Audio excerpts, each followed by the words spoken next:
Okay, I'm reading Genesis chapter 42, King James Version, in the Message in one video.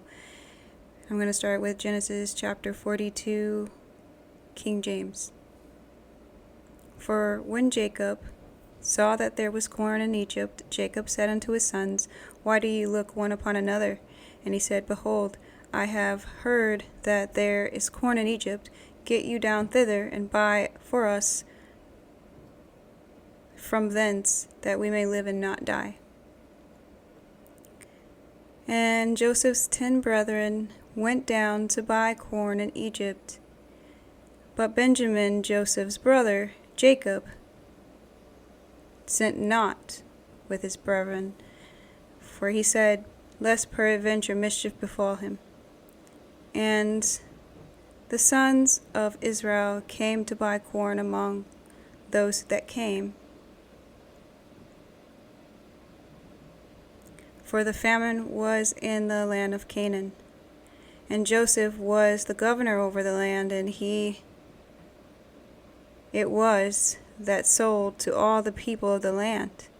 And Joseph's brethren came and bowed down themselves before him with their faces to the earth. And Joseph saw his brethren, and he knew them, but made himself strange unto them, and spake roughly unto them. And he said unto them, Whence come ye? And they said, From the land of Canaan, to buy food. And Joseph knew his brethren, but they knew not him. And Joseph remembered the dreams which he dreamed of them, and said unto them, Ye are spices to see the nakedness of the land. Ye are come. And they said unto him, Nay, my lord, but to buy food are thy servants come. We are all one man's sons. We are true men. Thy servants are no spies. And he said unto them, Nay, but to see the nakedness of the land ye are come. And they said, The servants are 12 brethren, the sons of one man in the land of Canaan, and behold, the youngest is this day with our father, and one is not. And Joseph said unto them, That is it that I spake unto you, saying, Ye are spies. Hereby ye shall be proved.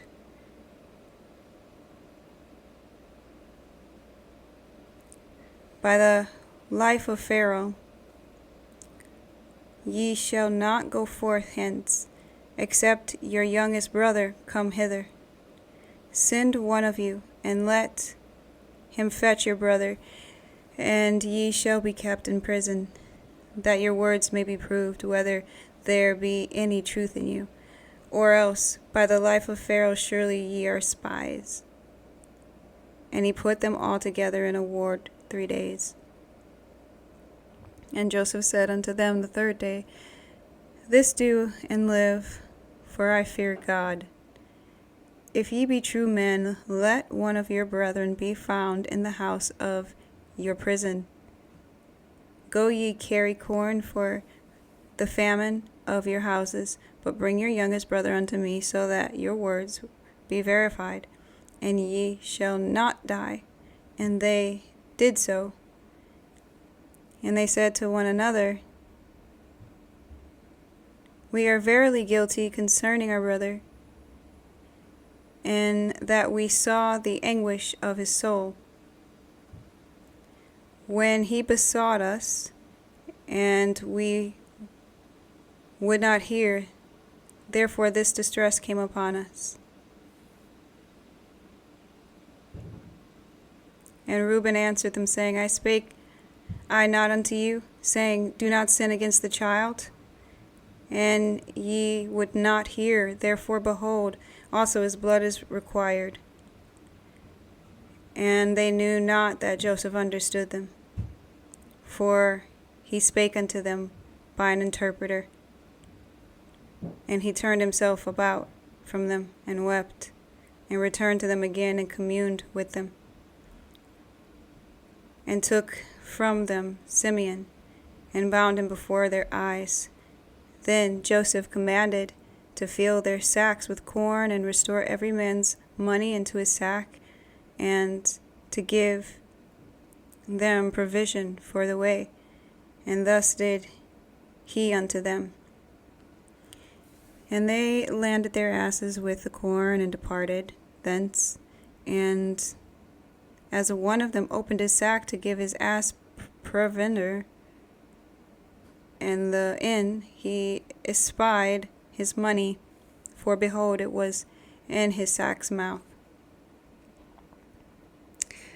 And he said unto his brethren, My money is restored, and lo, it is even in my sack. And their heart failed them, and they were afraid, saying one to another, What is this that God hath done unto us? And they came unto Jacob their father, and to the land of Canaan, and told him all about that befell unto them, saying, The man who is the Lord of the land spake roughly to us, and took us for spies in the country. And he said unto him, We are true men, we are no spies. We be 12 brethren, sons of our father. One is not, and the youngest to this day is with our father in the land of Canaan. And the man, the Lord of the country, said unto us, Hereby shall I know that ye are true men. Leave one of your brethren here with me, and take food for the famine of your households, and be gone. And bring your youngest brother unto me. Then I shall know that ye are no spies, but that ye are true men. So will I deliver you your brother, and ye shall traffic in the land. And it came to pass, as they emptied their sacks, that behold, every man's bundle of money was in his sack. And when both they and their father saw the bundles of money, they were afraid. And Jacob their father said unto them, Me have ye bereaved of my children. Joseph is not, Simeon is not, and ye will take Benjamin away. All these things are against me. And Reuben spake unto his father, saying, Slay my 2 sons, if I bring him not to thee. Deliver him into my hand, and I will bring him to thee again. And he said, My son shall not go down with you, for his brother is dead, and he is left alone. If mischief befall him by the way in which ye go, then shall ye bring down my gray hairs with sorrow to the grave. Sorry, I had a little bit of an intermission there, but we're going to continue on to Genesis chapter 42, the Message version. When Jacob learned that there was food in Egypt, he said to his sons, Why do you sit around here and look at one another? I've heard that there is food in Egypt. Go down there and buy some, so that we can survive and not starve to death. 10 of Joseph's brothers went down to Egypt to find food. Jacob didn't send Joseph's brother Benjamin with them. He was afraid that something bad might happen to him. So Israel's sons joined everyone else that was going to Egypt to buy food, for Canaan too was hit hard by the famine. Joseph was running the country. He was the one who gave out the rations to all the people. When Joseph's brother arrived, they treated him with honor, bowing to him. Joseph recognized them immediately, but treated them as strangers and spoke roughly to them. He said, Where do you come from? From Canaan, they said. We've come to buy food. Joseph knew who they were, but they didn't know who he was. Joseph, remembering the dreams he had dreamt of them, said, You're spies. You've come to look for our weak spots. No, Master, they said, we've only come to buy food. We're all the sons of the same man. We're honest men. We never think of spying. And he said, "No, you're spies. You've come to look for our weak spots."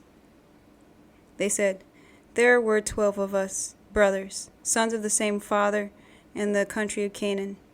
The youngest is with our father, and one is no more." But Joseph said, "It is just as I said, you're spies. This is how I'll test you. As Pharaoh lives, you're not going to leave this place until your younger brother comes here. Send one of you to get your brother while the rest of you stay here in jail. We'll see if you're telling the truth or not. As Pharaoh lives, I say you're spies." Then he threw them in jail for 3 days. On the 3rd day, Joseph spoke to them. "Do this and you'll live. I'm a God-fearing man. If you're as honest as you say you are, one of your brothers will stay here in jail while the rest of you take the food back to your hungry families. But you have to bring your youngest brother back to me, confirming the truth of your speech, and not one of you will die." They agreed. Then they started talking amongst themselves. "Now we're paying for what we did to our brother. We saw how terrified he was when he was begging us for mercy. We didn't listen to him, and now we're the ones in trouble." Reuben broke in. "Didn't I tell you, don't hurt the boy? But no, you wouldn't listen, and now we're paying for his murder." Joseph had been using an interpreter, so they didn't know that Joseph was understanding every word. Joseph turned away from them and cried. When he was able to speak again, he took Simeon and had him tied up, making a prisoner of him while they all watched. Then Joseph ordered that their sacks be filled with grain, that their money be put back in each sack, and that they be given rations for the road. That was all done for them. They loaded their food supplies on their donkeys and set off. When they stopped for the night, one of them opened his sack to get food for his donkey. There in the mouth of his bag was his money. He called out to his brothers, "My money has been returned. It's right here in my bag." They were puzzled and frightened. "What's God doing to us?" When they got back to their father Jacob, back in the land of Canaan, they told him everything that had happened, saying, "The man who runs the country spoke to us roughly and accused us of being spies." We told him, "We're honest men and in no way spies. There were 12 of us brothers, sons of one father. One is gone and the youngest is with our father in Canaan." But the master of the country said, "Leave one of your brothers with me. Take food for your starving families and go. Bring your youngest brother back to me, proving that you were honest men and not spies. And then I'll give you your brother back to you, and you'll be free to come and go in this country." They were emptying their food sacks. Each man came on his purse of money. On seeing their money, they and their father were upset. Their father said to them, "You're taking everything I've got. Joseph's gone, Simeon's gone, and now you want to take Benjamin. If you have your way, I'll be left with nothing." Reuben spoke up, "I'll put my 2 sons in your hands as hostages. If I don't bring Benjamin back, you can kill them. Trust me with Benjamin, I'll bring him back." But Jacob refused. "My son will not go down with you. His brother is dead, and he is all I have left. If something bad happens to him on the road, you'll put my gray, sorrowing head in the grave." This is a very interesting chapter. Joseph's on top. He's like no longer suffering as of last chapter, chapter 41, which I'm so happy about, because he was just like unfairly abused for a long time, for 13 years about. And it even says in this translation, in the King James translation, how the brothers knew that that Joseph was afraid and he was begging to come out, and they just didn't care. They were pretty cruel to him. He was just a kid. He was like 17 when they did this. So, I don't know. He understood what they were saying. They didn't recognize him because he was just boss mode, of all of Egypt, which is pretty cool. They didn't recognize him, and there's no way in the world they would have thought that he'd become that. But, thanks to God, and let's give God the glory, because he just deserves the glory and everything that's great, that happens in life, in anyone's life. And here Joseph's really favored by God. He's a man of God. He's walking with God. He endured a lot of trials that were undeserved, but it helped develop his character and strengthen his faith, and even develop the gifts that God has given him, interpreting dreams and being able to handle things, be a good manager of things and a trustworthy one. And so, despite all this bad stuff that happened to him, he's no longer dealing with that. He's passed his test, and he's blessed, even if he didn't deserve it. So it turns out that, the famine hit just as God said, from that dream, that the dreams that Pharaoh had. And so it even hit the land of Canaan, all the surrounding areas as well. So Jacob's got his sons going to get the corn because everybody's hearing about how Egypt has food, because of Joseph interpreting God's dream and being directed and knowing what to do and being in charge. And so they go there. They don't recognize him. He recognizes them. Of course he would. I mean, those are his brothers. And they're doing the same old thing they were doing back then. They're not, in some great transformation like Joseph. So he recognizes his brothers, and they don't recognize him. Makes sense in a way, because they think he's dead. And, he's just the head of Egypt at this point, aside from Pharaoh. And even then, he's basically in charge. So he's secretly understanding what they're saying in Hebrew. He has an interpreter there, which is interesting. He's just playing them right now, getting rough, speaking rough with them, treating them a little rough, throwing them in jail, keeping one brother, all this stuff, I guess, and a little bit of payback, but it's like a soft payback because he's not harming them. He's not going to hurt them. They're scared, but he doesn't hurt them. And it seems like, he cried when he overheard them speaking. They didn't know he understood, but he cried because they carried the guilt of what they did to him. It really wasn't this, they forgot all about him after all. Maybe they tried to forget through these years that, since they'd sold him and gotten rid of him.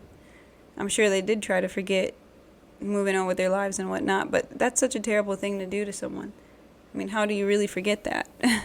So, they're talking about their guilt. They don't know that he knows what they're saying. And it seemed to have touched him. Probably also it seemed to open some wounds that, he went through so much because of what they did. And he also remembered the dreams that he originally had before they threw him away. And it seems to be coming to pass at this point. They are bowing down to him, just like his dreams of the sheaves or whatever bowing down to him, or the stars and all that. He had dreams like this, and they're doing it here. This very thing that God had given him, his dream, is coming to fruition, just as all the other dreams that he interpreted. And I'm sure all of this must be very overwhelming. I'm sure he wasn't even expecting to see them. And so all of this happening and hearing them confess that, oh, this is happening to us, this bad stuff is happening to us because of what we did to him, and them knowing that there should be some kind of consequence to their actions. And it's just really interesting. It makes me think of life now for people living in today's world, where you think that people got away with what they did to you when you didn't deserve it, and they did terrible things. They didn't get away with it, number one, because God sees it and records it in their own individual books. You don't get away with anything here. None of us do. And even if you're running from that, trying to get over that, move on from that, sweep it under the rug or whatever, you can't really, because there's a verse in here about God bringing things to light. I kind of want to look it up really fast.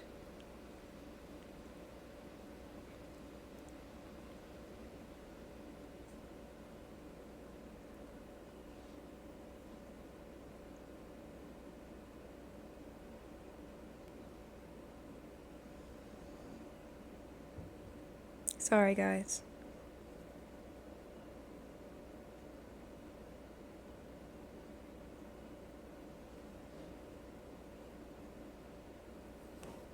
I feel like there's like some kind of verse in here about what's done in the dark is brought to the light, and I can't find it. I found some other ones.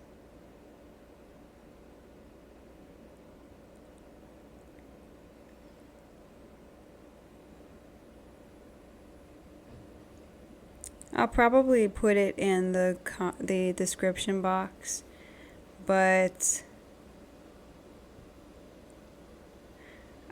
I think this one actually works really well. Luke chapter 8, verse 17. And I just want to go to it really fast. It says, "For nothing is secret that will not be made public, nor anything hidden that will not be known and brought into the open." That's good enough to me. It pretty much describes that, people do things and they think no one knows, or they try to sweep it under the rug and move on with their lives. But doing things like that, there's no way that you can really truly move on from it, not without trying to make it right at least. And people carry those things. There's a lot of people who die with that stuff on their heart and their soul, never really holding themselves accountable even. And this is just a really interesting example of that. These brothers, they obviously have been holding that, trying to move on from that, not able to move on from that. And, this bad thing that they think is happening to them made them think of the bad thing they did to someone else. So who knows how many times they must have thought that together.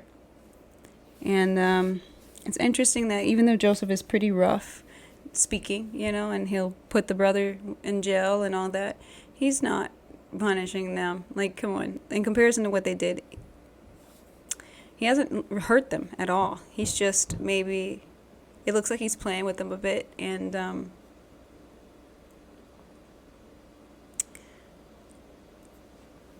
maybe trying to get his lick back just a tiny bit, but not in a dangerous way. He doesn't harm them. I think that's really important to notice here. He's not like selling them and doing them like how they did him. It looks more like he's just interacting with his family. I mean, he hasn't seen them all this time, and they don't know that he's alive, and he wants to see his little brother. Just all kinds of things, It seems more like that type of way. The way he's going about it is a little aggressive, but there's such a soft tone to it, like him crying, going away and crying and all this. This has deeply affected his life. He wouldn't even be in this situation had his brothers not did him like this. So it's just, it's just a really big part of his life and how he became the man that he is at this point. So, he gives them their money back too. He gives them food. He fills their sacks up with that corn, and he even gives them all their money back, I need to stop saying, That's become a habit of mine in the past week. So please excuse me while I try to become a little bit more conscious of the words coming out of my mouth. And they go back home. They're scared because their money's in there, and they already know that he's threatening them because they don't know who he is. They really think he's this tough official, which he is, but, he's not. And Jacob gets really upset because Simeon's now taken, and they're telling him about the fact that they need to take Benjamin back. And Jacob's scared because he's already lost Joseph, his favorite. He's just lost Simeon out of this going to get food thing. And now that they're saying that we have to take Benjamin or we're not going to get Simeon back. And Joseph, this is Joseph's direction, so they're trying to do what he says so that they can make it right. And Jacob's scared and I don't know, having a panic attack to death or something about I just lost Joseph, and now I lost Simeon, and now I'm going to lose Benjamin too. No, he won't go. I won't send him. He's all I have left. And it's just weird to say that because he's got 10 other sons. Well, yeah, he's got 10 other sons that weren't born unto his favored wife, right?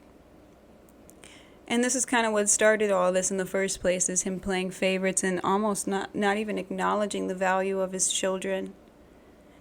I personally couldn't imagine that, having a favorite child, or I don't know. I think maybe people who have children easily might have a easier time with that, maybe, because it just came easy to them.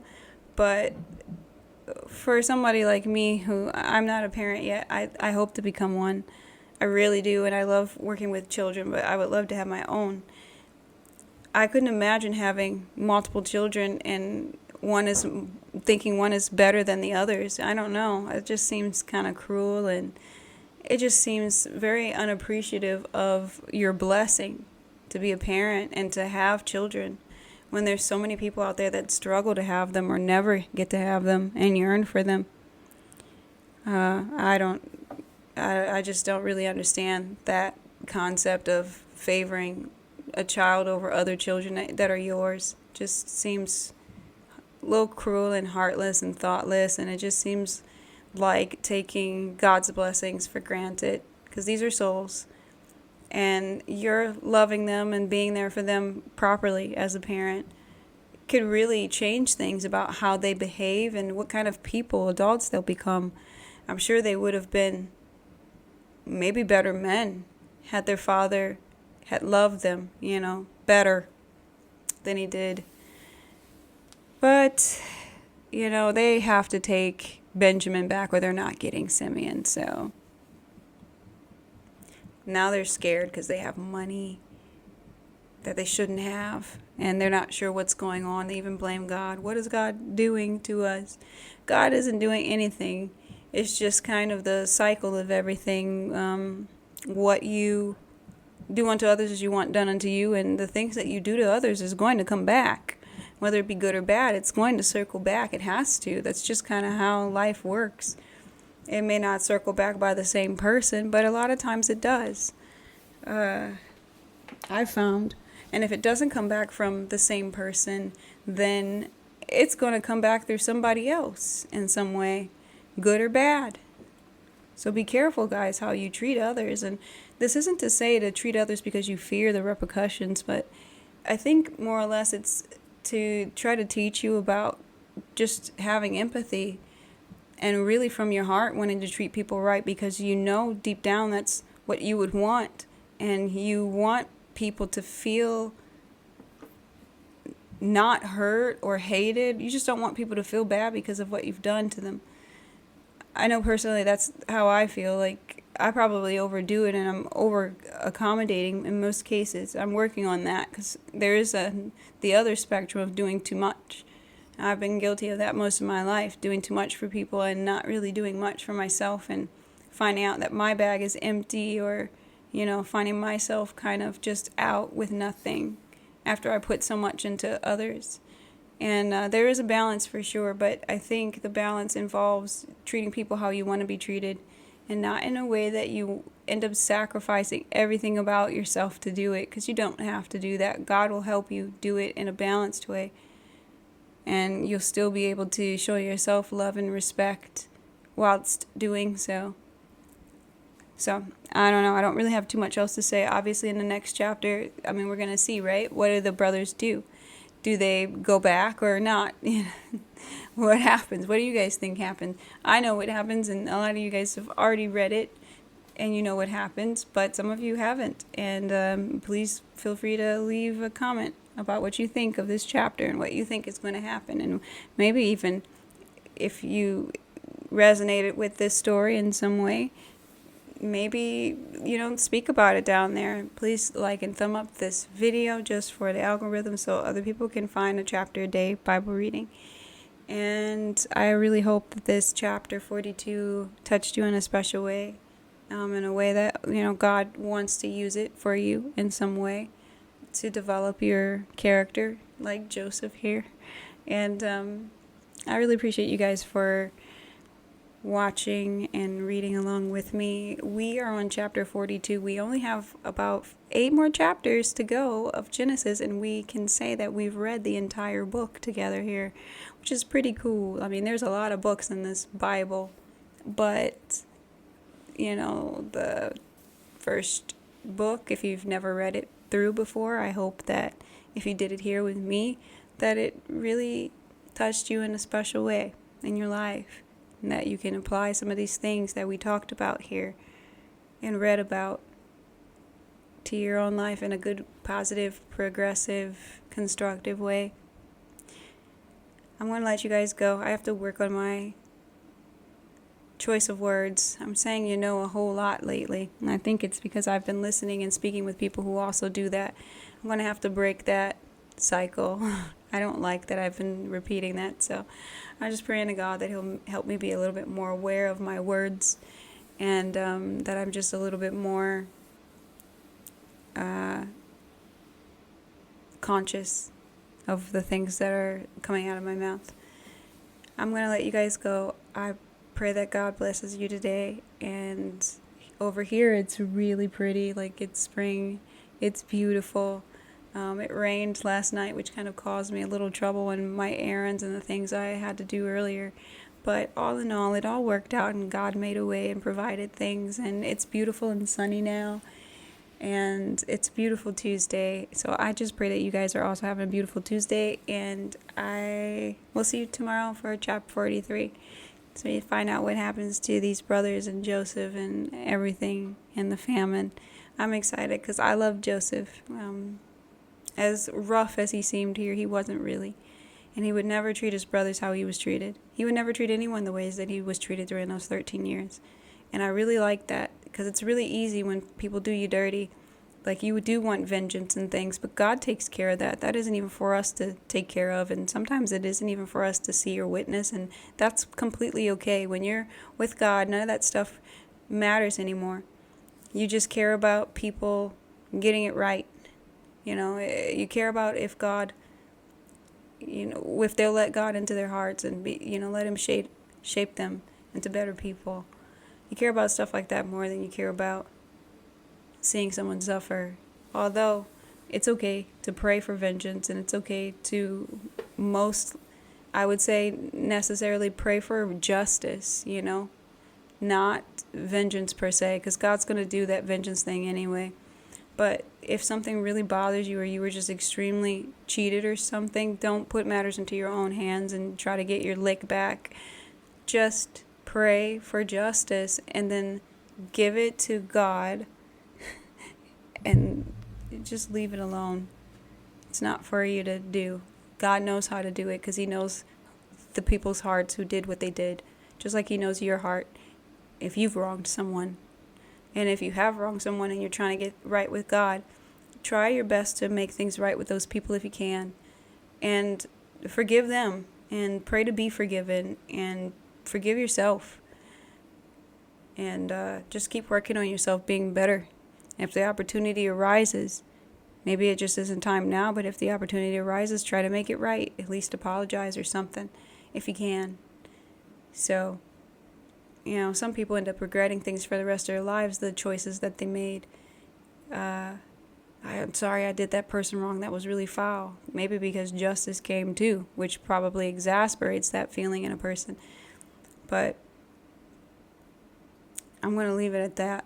You guys have a wonderful, blessed day. And let's just keep working on being a better version of ourselves and treating other people how we want to be treated. And even if we're not treated well by someone, do that good thing because that's how you want to be treated. Don't let it turn you into a bitter character or a character that's like them, that does what they do. Stay on that righteous path and do the right thing despite what others do.